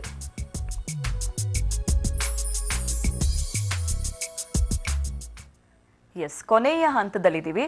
ಎಲ್ಲರಿಗೂ ಇರೋ ಅನುಮಾನ ಒಂದೇನಪ್ಪಾ ಅಂದ್ರೆ ನನ್ನ ಮನಸ್ಸನ್ನ ಇವ್ರು ಹೇಗೆ ಕಂಟ್ರೋಲ್ ಮಾಡೋದಕ್ಕೆ ಸಾಧ್ಯ?